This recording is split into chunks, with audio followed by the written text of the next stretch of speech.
vieron que hoy estamos haciendo un recorrido por cómo nos impacta el lugar de papá, el lugar de mamá. Y en los materiales, el segundo tema dice, la sexualidad hoy para charlar en familia. Y venimos ya hablando de sexualidad. ¿Qué les parece? ¿Venimos hablando de sexualidad este rato? Sí, ¿no es cierto? Y yo les pregunto a ustedes, ¿qué será la sexualidad? Si alguien les pregunta en la calle, ¿qué dirían ustedes que es la sexualidad? A ver, dale. ¿Qué será la sexualidad? Un género. Un género. Bueno, no sé, todo relaciona con el acto sexual. Ahí está. Lo que se relaciona con el acto sexual. Por favor, no. ¿Qué será la sexualidad? La intimidad. ¿La qué? Intimidad. La intimidad. ¿Alguien dijo algo más? La identidad. Varón y mujer. Lo que nos hace ser varón y mujer. Lo que somos. Ajá. ¿Algo más? Sí, la identidad, lo que somos. Con el otro sexo también. ¿Cómo nos relacionamos con nosotros, con lo que somos, con el otro sexo? Ajá. Uy, no. ¿Algo más por este lado? ¿No? ¿Ya estamos? ¿Ya estamos? ¿Sí? ¿Algo más? ¿Algo más? No. Qué buenas respuestas que ustedes han tenido. Porque sí, todas las cosas que ustedes han dicho tienen que ver con la sexualidad. Cuando dijeron la palabra sexo, obviamente, sexualidad tiene que ver con sexo, ¿no es cierto? Pero no es solo sexo. Entonces alguno de ustedes dijo intimidad. Y es verdad, porque decimos, es algo muy íntimo, no me preguntes de estas cosas, son cosas íntimas, ¿no? Y alguno de ustedes dijo, bueno, tiene que ver con la identidad, con quien yo soy. Mi nombre es Adriana y es un nombre de mujer. Y ya eso se relaciona con otra cosa que dijeron, que era con el género. ¿Cómo? Con la identificación. Con la identificación. ¿Se acuerdan cuando en uno de nuestros primeros encuentros con los jóvenes le dijeron que les propusimos trabajar con qué cosa? ¿Con su documento de identidad? ¿Alguno se acuerda de lo que hicimos ese día? Y ahí justamente una de las primeras cosas que se dice es nuestro género, varón, mujer, nuestro nombre, etc. Y algunos de ustedes recién dijeron con la manera que pensamos que es ser hombre o mujer. O sea que cuando hablamos de sexualidad, estamos hablando de algo amplio. Ahora, hoy día, cuando se habla en general de sexualidad, ¿a qué les parece que cuando prendemos la tele se refiere el ver cosas que tienen que ver con sexualidad? ¿Qué es lo que solemos ver? Erotismo, pornografía. Muchas veces lo relaciona la televisión o los medios con eso. Ajá. Erotismo, pornografía. ¿Algo más? ¿Se refiere al tema de la decisión? La sexualidad puede ser que se refiere al tema de la decisión de una persona. O sea, lo que una persona decide ser. Ah, qué interesante, que a veces en la tele, en este momento, vemos... Ah, bueno, gracias. Que en este momento en la tele vemos que sexualidad tiene que ver también con lo que cada persona elige ser, que después lo vamos a charlar un poquito, ¿no? Pero vos decías que cuando hoy día uno prende la tele, se encuentra mucho, no de estas cosas que ustedes dijeron, sino uno se encuentra con muchas cosas que se relacionan más bien con el erotismo, que podríamos decir que es parte de la sexualidad, pero no lo es todo. O con la pornografía, que según la manera de vivir la sexualidad, en algunos casos puede estar presente, pero no es toda la sexualidad, ¿verdad? O vemos esto que vos decías, algunas elecciones que las personas pueden tener a lo largo de su vida que hacen que vivan de una manera o de otra la sexualidad. Fíjense entonces cuántas cosas puede significar la sexualidad que sea mucho más que la palabra sexo, ¿verdad? Así es como empezamos este tema y qué bien nos hace empezar a informarnos acerca de todo esto. Pero fíjense, en los materiales quise empezar con algunas preguntas también para todos ustedes. Y la primera pregunta es, ¿quién va a enseñar de sexualidad? Y esta no es una pregunta menor. ¿Por qué? A ver, a mí misma, ¿quién me va a enseñar a mí de sexualidad? ¿Me va a enseñar la universidad? ¿Me va a enseñar, en primer lugar, digo, quién va a ser mi primera influencia para que yo aprenda más acerca de sexualidad? Y le digo que nunca terminamos de aprender de sexualidad. Los niños pequeños tienen que hacer algunos aprendizajes acerca de la sexualidad. Los jóvenes tienen que, ¿cómo? Los padres también, ¿verdad? Entonces, los padres son una fuente de enseñanza acerca de la sexualidad. Cuando se va al colegio, los docentes son una fuente de enseñanza acerca de la sexualidad. Ahora, ¿quién voy a aceptar yo que sea mi primer fuente de influencia acerca de la sexualidad? Y esto es una pregunta que tenemos que pensar. En el lugar donde estamos, ¿cuál va a ser la primer fuente de influencia que vamos a permitir que sea acerca de la sexualidad? A ver, si hago justo zapping y están dando, qué sé yo, están pasando todo cosas que tienen que ver con el erotismo.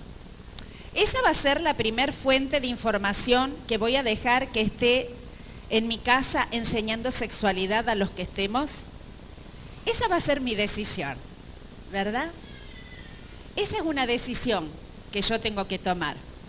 Y a mí me gustó poner no. Nosotros vamos a ser la primer fuente de información acerca de la sexualidad, tanto para nosotros mismos como para los demás. ¿Por qué? Porque vamos a tener la mente de Cristo, vamos a aprender lo que Dios quiere. Y cuando tengamos eso adentro, nosotros vamos a compartirlo a los demás. Vamos a ser cabeza y no cola. Dios no nos puso para ser el furgón de cola. Dios nos hizo para ser cabeza, para pensar, para ser de influencia, para bendecir a otros.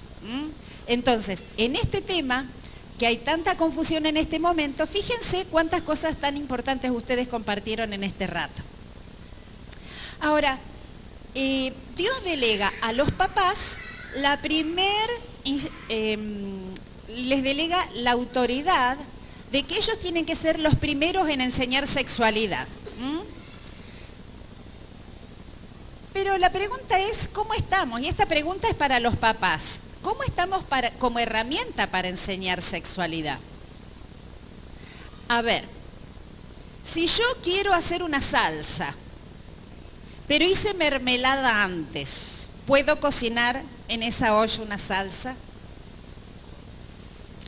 A veces queremos transmitirle lo mejor a nuestros hijos, pero todavía tenemos los contenidos que antes aprendimos y no tenemos las herramientas nuevas para acompañar a nuestros hijos en la etapa que tenemos que acompañarlos.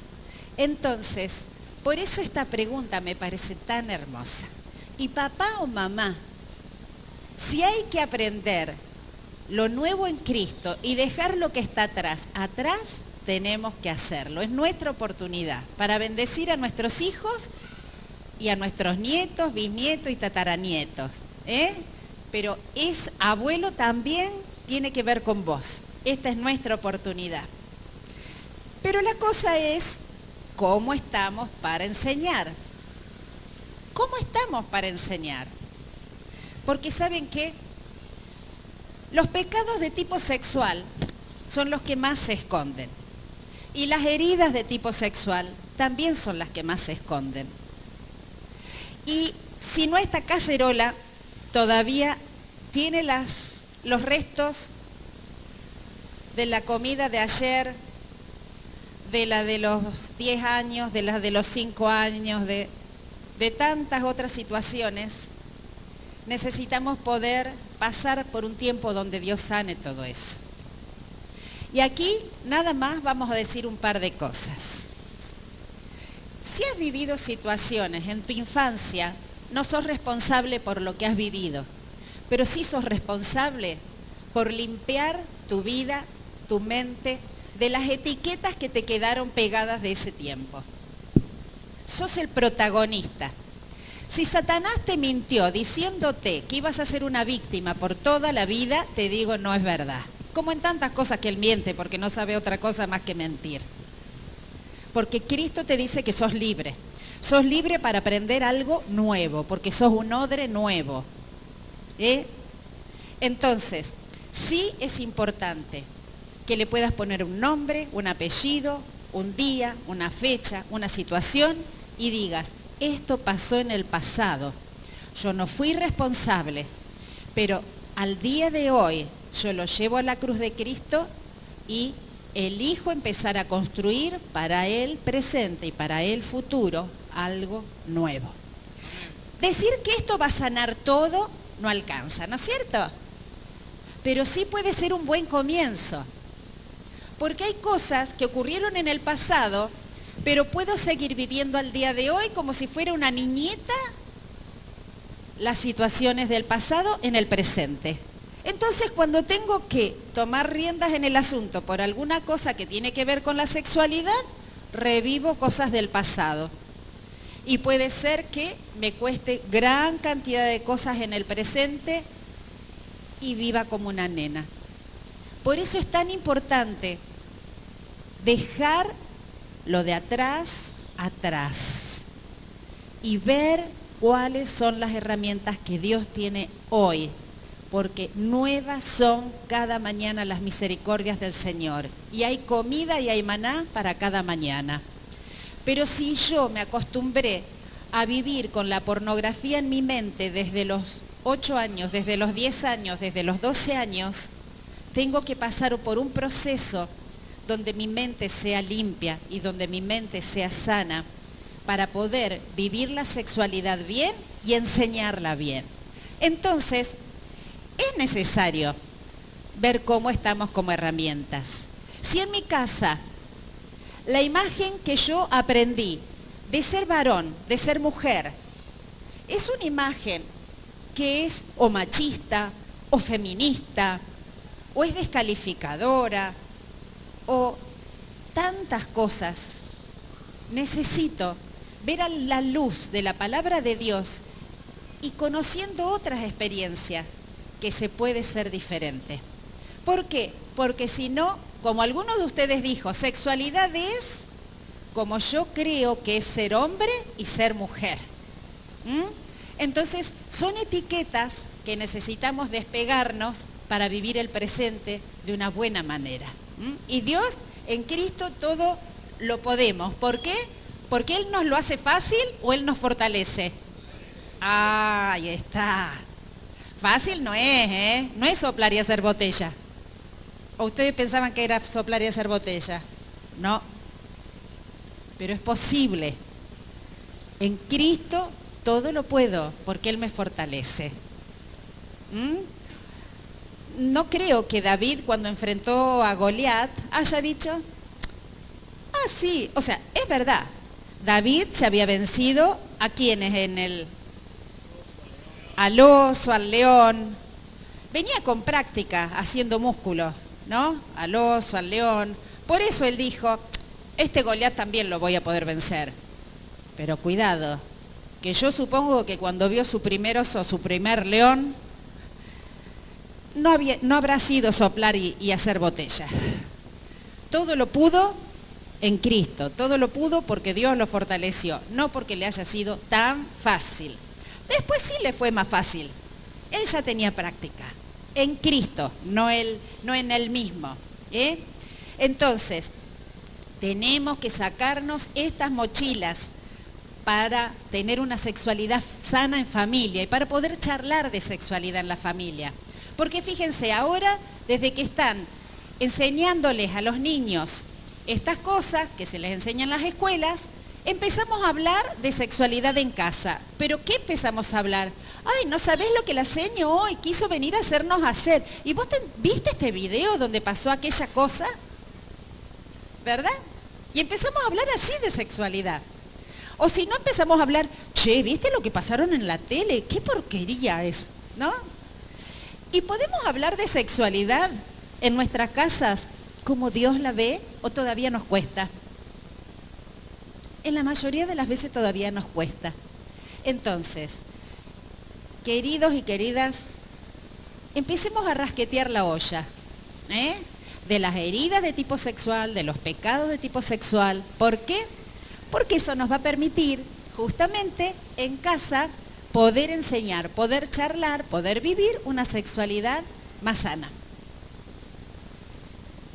¿Qué fue lo primero que Dios hizo cuando hizo al varón y a la mujer? ¿Qué hizo primero? ¿Vieron que el ser humano está formado por qué? Espíritu, alma y cuerpo. ¿Qué fue lo primero de esas tres partes que Dios hizo? ¿El qué? Ajá, ¿y con qué lo hizo? ¿Con qué? De la tierra, ¿no es cierto? Ah, y algunas partes, ¿qué habrá pasado? ¿Fue un pedacito de barro que le cayó de no sé dónde? A veces de esa manera pensamos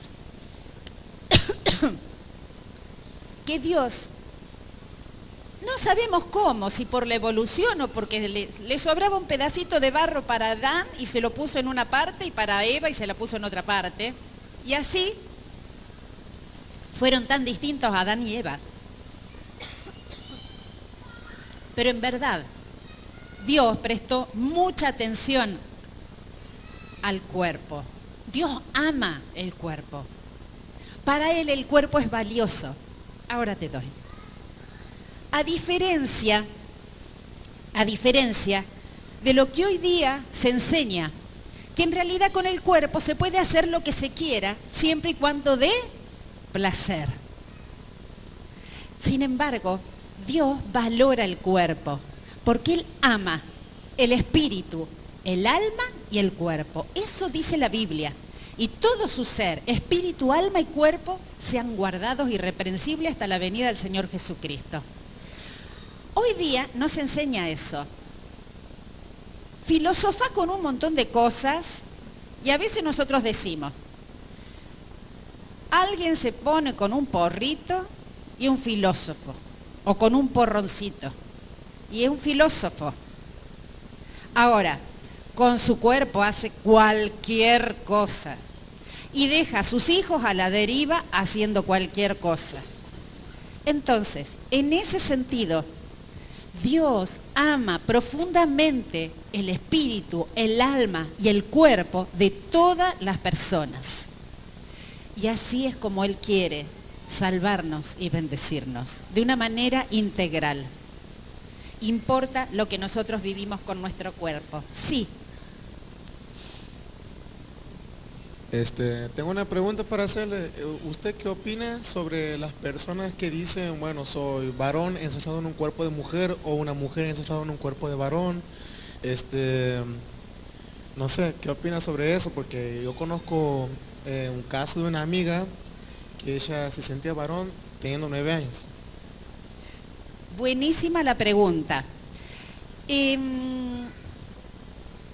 En este momento se ha ido mucho más lejos de eso. Y, por ejemplo, también se habla de quien se siente gato y por eso contrae matrimonio con un gato. Esto ha pasado. Otro que se siente que lo mejor es casarse consigo mismo. Y eso se llama el sexo unicidad. Ese es el nombre. En este momento hay dos posturas, aparte de la cristiana. Una de ellas dice que existen entre 112 y 120 géneros de identidad sexual, distintas identidades sexuales. Otras dicen que existen tantas identidades sexuales como personas existen en el planeta, porque cada vivencia de la sexualidad es tan única que existen tantas sexualidades, tantos géneros y tantas experiencias como personas existen en el planeta. Esto que vos preguntás de sentirse mujer en un cuerpo de varón o al revés. El que alguien sienta eso no quiere decir que lo sea. Cada uno puede pasar por distintos momentos donde tenga muchas sensaciones y muchos impulsos a hacer, a pensar, a creer muchas cosas. El tema es si esa idea se la cree y se vive conforme a esa idea. Y sobre todo, si esa idea hace despegar de la realidad. Esa es una idea que obviamente no nace de un día para el otro. Esa idea de ser varón en un cuerpo de mujer se origina muchas veces ya por la falta de cobertura del amor paterno de papá, que está deseando tener un hijo varón o una hija mujer. Pero eso ya a veces empieza a pasar aún antes del embarazo. ¿Me seguís? ¿Sí? Entonces, ya el hijo, aún desde antes de nacer, así como los hijos perciben cuando papá les canta, les habla, y ellos están en la panza, y cuando salen de la panza y escuchan la voz de papá, de golpe se calman, reaccionan, porque escucharon desde el vientre esa voz. De la misma manera, el afecto o el desprecio, aún desde el vientre, también lo perciben. Por eso también un bebé percibe el estado de tensión y de rechazo que una madre puede llegar a tener cuando lo tiene en el vientre. Pero también percibe el del padre. Ni que hablar que percibe lo que pasa cuando sale del vientre. Entonces, a veces cuando los niños dicen, o cuando los padres dicen, ah, mira, no sabes, mi hijito desde los 4 años decía que era una nena. Y siempre se sintió como una nena, jugó a juegos de nena y se vistió como una nena. Pero uno empieza a investigar un poquito, ¿qué pasó con el papá? ¿Qué pasó con la mamá? Uno se encuentra a veces con papás que no es que no amen a la familia, la aman, pero por problemas personales de ellos, no dieron esa aceptación, esa cobertura, ese acompañamiento al hijo, sino que ellos estaban en otro lado, no estaban presentes, pero no solo durante el embarazo, sino en distintos momentos. Y pueden ser papás que vivan en la casa, pero por muchas causas, que no las vamos ahora a explicar, ese papá no está diciéndole cuánto te amo, hijo, qué lindo que estés, Juancito, vení que te hago upa, ¿no? Juan, vos sí que te parecía al abuelo, ¿no? Mira, tenés la misma narigonada que el abuelo, las orejas, somos los dos orejudos, y etcétera, etcétera. Vos sí que vas a jugar a la pelota. No está envolviéndolo con su deseo, con su expectativa. Y a veces no se trata de grandes sueños, se trata de estar apoyando la sexualidad, la identidad de ese hijo. ¿Qué es lo que ocurre en ese momento? La mamá se queda sola con ese hijo. Puede que el esposo siga viviendo, que el papá siga viviendo en la casa, pero emocionalmente la mamá se queda pegadita y sola con ese hijo. ¿Qué hacemos las mamás cuando vemos que nuestros hijos se encuentran tan solos porque no tienen un padre? ¿Qué hacemos las madres? Venga, mi hijo, lo meto bajo el ala y lo sobreprotejo. ¿Está? El padre, cuando ve un hijo sobreprotegido y una madre que no le da espacio, ¿qué hace, varones? ¿Qué hacen ustedes cuando las madres hacemos eso? ¿Se quedan y dicen, venga mi hijo que acá estoy yo? ¿O qué hacen ustedes? Se van y dicen, culpa tuya, yo no puedo entrar acá. ¿O no? ¿Está? Vos no me das espacio, parece que vos y tu hijo son la familia, yo tengo que venir a traer la plata nomás, etc. El chico, en medio de todo eso, ¿a quién se pega?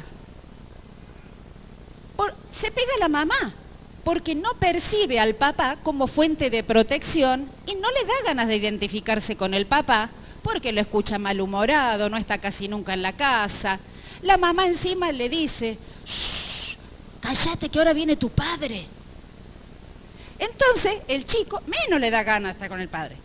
Entonces, así hay distintas vueltas de tuerca que van ocurriendo. Los niños quieren agradar. Ahora, a ese padre lo necesita tanto al padre, pero a ese padre no lo puede agradar porque lo siente lejano. A quien puede agradar es a quién, a su mamá, estando cerca del corazón de mamá. Entonces, a poco de andar, ese niño empieza a decir que, por un lado, él se identifica con las nenas, con las mujeres. Frecuentemente ya esto empieza en los primeros años. Cuando empieza a identificarse como una nena, de alguna manera empieza a poder encontrarse con otras madrecitas en el jardín que lo meten abajo del ala. ¿Vieron las nenas cómo son? Mi bebote, venga para acá. Porque son niños que aparecen como más débiles, como más tiernos. Y a veces son flacuchos, chiquitos. Entonces las nenas agarran y los sobreprotegen. La mayoría son maestras mujeres que siguen la misma línea de su mamá y siguen sobreprotegiéndolo.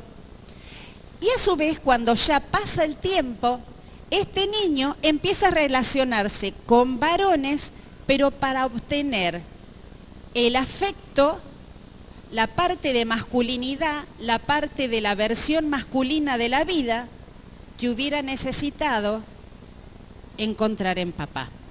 Entonces, cuando entran en una relación de pareja, estoy diciendo ya grandes, entran en un rol femenino recibiendo de parte de su pareja homosexual la protección que no encontraron en su papá. ¿Es claro? ¿Sí? Perdón, fui medio larguera quizá en la respuesta, ¿no? Pero me parece que nos aclara un poquito el panorama de cuál es el mecanismo por el que pasa esto. Si no, decimos, ¿hay salida? ¿No hay ninguna salida? ¿Cómo surge esto? Que un niño tan pequeño pueda decir esto, ¿verdad? Ahora, pensemos en lo siguiente. No sé dónde habrán a ustedes aprendido a comer, si sentados en una mesa o sentados en el suelo. En los lugares donde la gente aprende a comer, sentados en el suelo y con las manos, hacerle sentar en una mesa y comer con cubiertos, o al revés a nosotros, ir y parecernos a la otra cultura es muy difícil. Es más, no nos da ganas ni a nosotros parecernos a ellos, ni ellos comer como nosotros. Imagínense este tipo de situaciones en torno a la sexualidad cuando se han vivido desde el vientre. Hay personas que quieren salir de estas situaciones en relación a la sexualidad? Sí, porque se dan cuenta que se les van muchos proyectos de vida y no quieren tener un estilo de vida gay, de fiesta en fiesta. Padecen verdaderamente esta situación. Para esas personas tenemos que ser realistas y saber que el cambio en la identidad sexual es posible, pero no es fácil. ¿Todo lo vamos a poder en Cristo que nos fortalece? Sí. Pero no es imposible, pero tampoco fácil. Ahora, es verdad que para esas personas lo más fácil es quedarse con su propia cultura y vivencia porque lo perciben como la verdad. Pero no quiere decir que sea la realidad. ¿Está? Sí. Perdón, mi amor, vos sos un experto en estas cosas. Te habilito si vos querés venir acá con el micrófono, vos estás más que bienvenida. Bueno.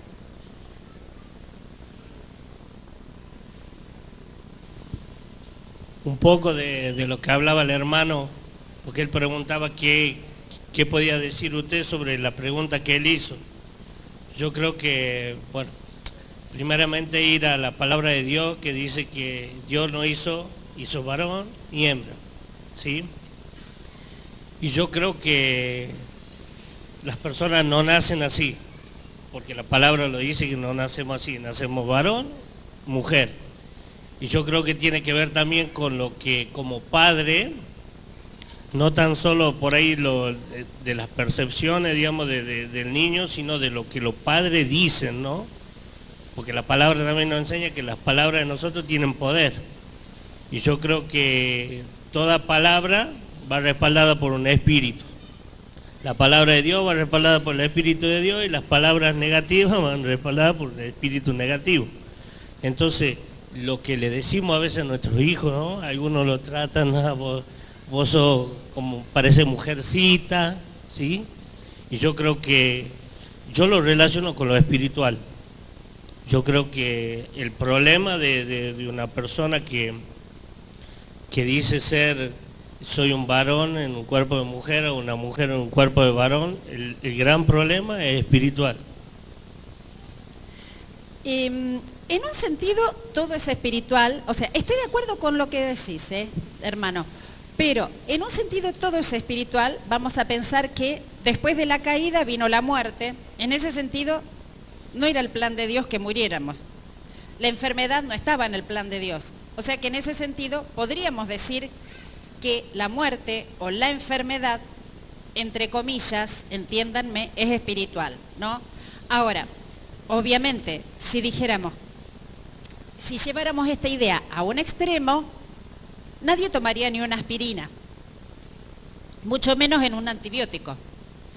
Y en ese sentido, cuando alguien viene con algún tipo de problema en su identidad sexual, no le ministraríamos consejos, sino que solo le expulsaríamos demonio.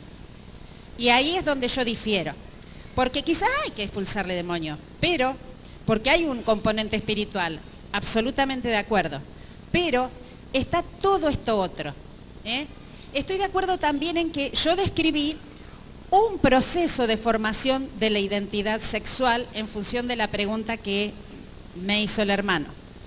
Ahora, a veces a esto se suma la situación del abuso sexual, donde en el abuso sexual no solo los muros físicos fueron derribados y los demás vieron que quedó una grieta y a veces más de una persona atraviesa esa grieta para seguir derribando otra parte más del muro, sino que también, tristemente, la persona recibe una enseñanza acerca de cómo el cuerpo que fue diseñado por Dios para disfrutar de la intimidad en el marco del amor, de la sexualidad, el órgano aprende a disfrutar del placer, aunque el alma y el espíritu están en una cárcel. ¿Es claro?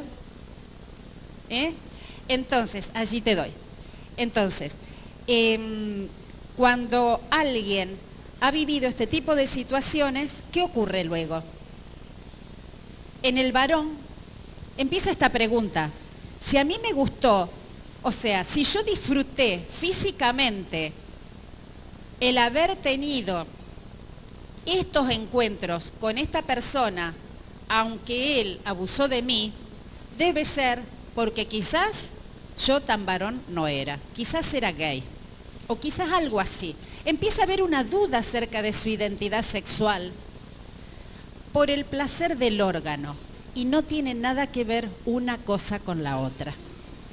Es más, muchas veces nos toca, como parte de nuestra tarea profesional, también acompañar a chicas que suponen que luego de haber vivido una situación de abuso sexual, se sienten culpables porque su cuerpo fue tocado de tal manera que se despertó antes de tiempo y fuera de lugar y fuera de un vínculo con la persona que debía hacerlo, lo que tenía que ver con el erotismo y el placer del órgano. Y entonces esa chica empieza a odiar su cuerpo, su femineidad y a los hombres. ¿Y qué termina diciendo? Me parece que a mí los hombres no me gustan. O sea que si no me gustan, y lo dice un adolescente, debe ser porque me gustan las chicas. Y la verdad que tengo varias compañeras que son rubias y de ojos claros, son unas diosas. La verdad que son re lindas. Epa, si me gustan esas que son así, debe ser que yo soy medio torti, porque así lo dicen las chicas. Y ahí es donde, a menos que alguien le acompañe en sus ideas, exponiéndole la verdad que se opone a las tinieblas, a menos que alguien le ayude a ver que estos son los residuos de la basura de lo que vivió, probablemente vaya a pensar de sí misma que su identidad sexual es otra, diferente a la de mujer. ¿Es claro? Sí. Hola. Hola. Yo le quería preguntar, yo tengo un hijo de 4 años y yo a él le enseño, cuando está jugando con una niña y está los juguetes de la niña y los juguetes de él, él los quiere agarrar lo de la nena y yo le digo, no, esos juguetes son de las nenas, tenés que jugar con los juguetes de varones vos, no de nena. Yo tengo una amiga que me dice, no tiene nada que ver de lo que, déjalo que juegue con los juguetes de la nena y yo no lo dejo. ¿Yo hago bien o hago mal? Vamos a volver un poquito más atrás. Hasta alrededor de los 6 años, 5 o 6 años, los nenes y las nenas juegan con juguetes de nene, con juguetes de nena, y en verdad no es eso lo que va a determinar. Hay nenas que les gusta jugar al fútbol y se trepan a los árboles.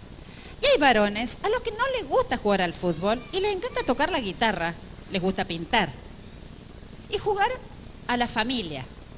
Entonces, en ese sentido, no podemos decir que sea de nene, sea de nena.